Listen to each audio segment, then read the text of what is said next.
Coucou tout le monde, nous voici avec la Mishnah des Avot des éditions Verdier et grâce à eux nous allons étudier la première Mishnah du 4e chapitre, donc Benzoma qui pose la question qui est sage, qui est puissant, qui est riche et qui est l'homme honoré, avec le commentaire du Rav Chaim de Volodjin, le plus grand élève du Gaon de Vilna. Donc merci beaucoup Verdier pour avoir divulgué ça. Donc la Mishnah commence et dit Benzoma Omer, Ezeu Chacham, qui est sage, celui qui apprend de tout homme. Comme il est dit, de tous ceux qui m'ont appris, j'ai retenu. C'est le roi David dans les Téhilim. Ensuite, il continue et demande Ezeu Gibor, qui est puissant, celui qui a servi son penchant, selon les mots, qui est lent à la colère est meilleur que le puissant, et qui gouverne son tempérament est meilleur de celui qui s'empare d'une ville, nous dit le roi Salomon dans les Proverbes 16, 32.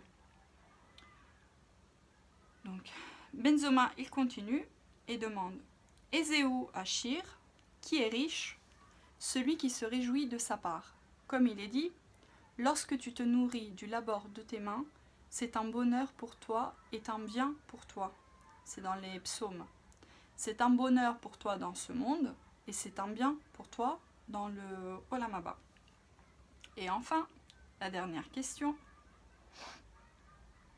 Ezeu Mechubad, qui est honoré, celui qui honore les créatures. Comme il est dit, car j'honore ceux qui m'honorent et ceux qui me méprisent sont amoindris. Donc ça c'est Dieu qui parle et c'est dans les prophètes Shmuel.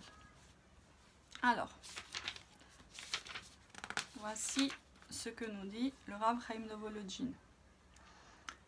Il dit qu'en fait Benzoma enchaîne ses propos concernant un enseignement du Talmud qui dit « La Shrina ne réside qu'auprès de celui qui est puissant, riche, sage et humble. » Donc voilà.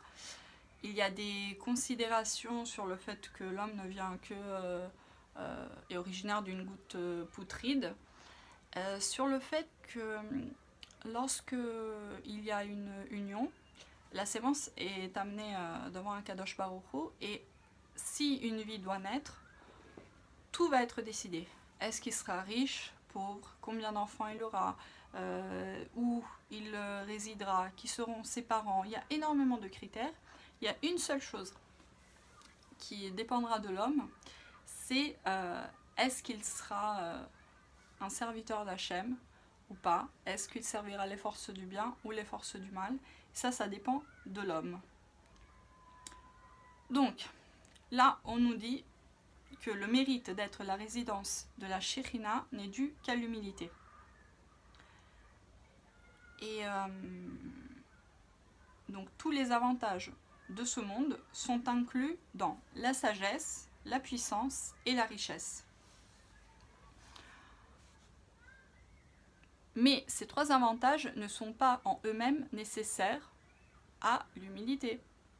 Donc c'est ce que Benzoma nous enseigne ici, c'est que par contre l'humilité est nécessaire pour que tout ça puisse résider, puisse être dans la plénitude. Il a donc déclaré sage celui qui se rencontre la sagesse, mais pour autant qu'il se montre humble à travers elle et n'en fait pas un avantage personnel, mais apprend au contraire de tout homme, fût-il inférieur de lui. C'est-à-dire qu'il tient en considération sa puissance pour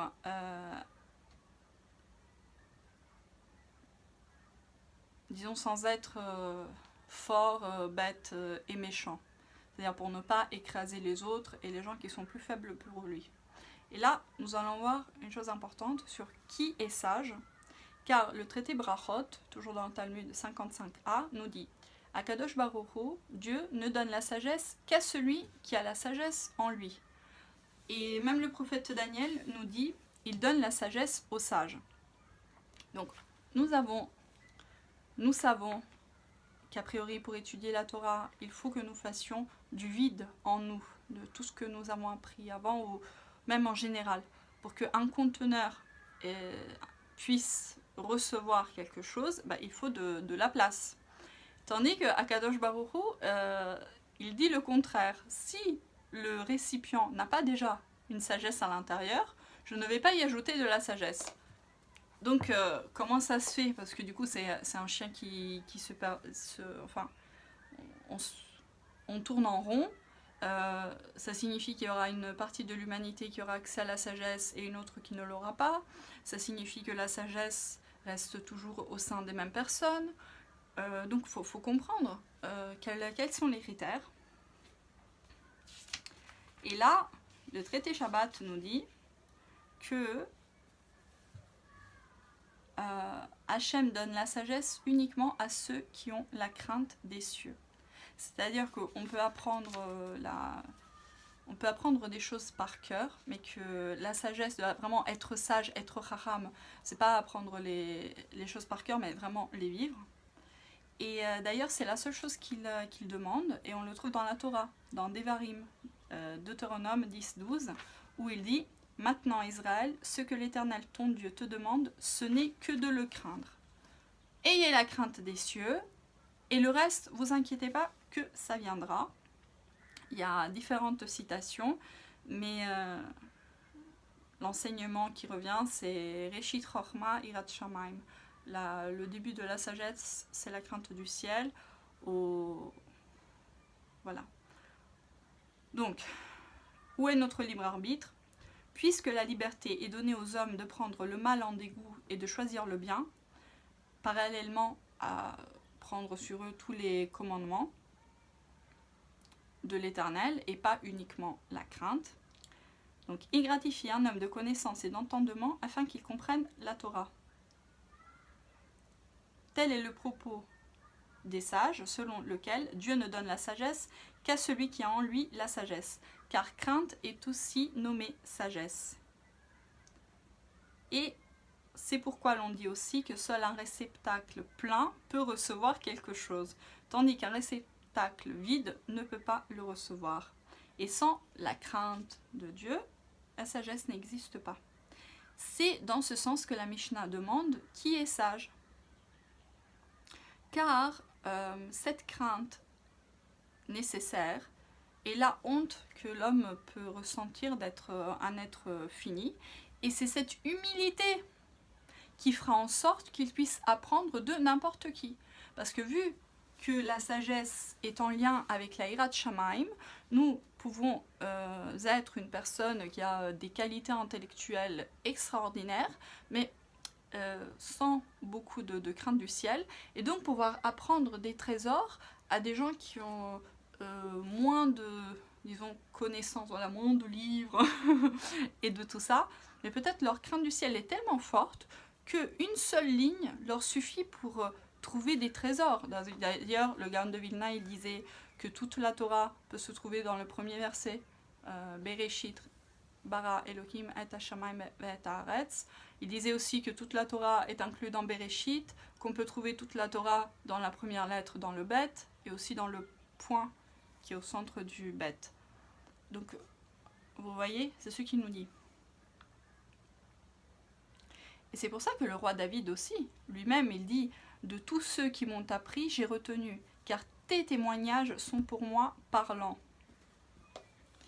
Qui est honoré? Celui qui honore les créatures, car j'honore ceux qui m'honorent. Donc, c'est Hachem qui parle, c'est-à-dire que qui est honoré? Celui qui honore tous les hommes sans se soucier s'ils sont plus petits que lui, car il pense qu'ils possèdent tous la forme de Dieu. Voilà, on voit l'étincelle divine dans les autres. Et tout ce que l'Éternel a créé ne l'a été que pour sa gloire. Et qu'en les honorant, il honore leur Créateur. De ce fait, celui qui honore ainsi autrui honore l'Éternel. Et l'honneur qu'on lui témoigne est alors véridique. Car qui honoré pour une raison quelconque sans en être digne, n'est honoré que à ce moment-là.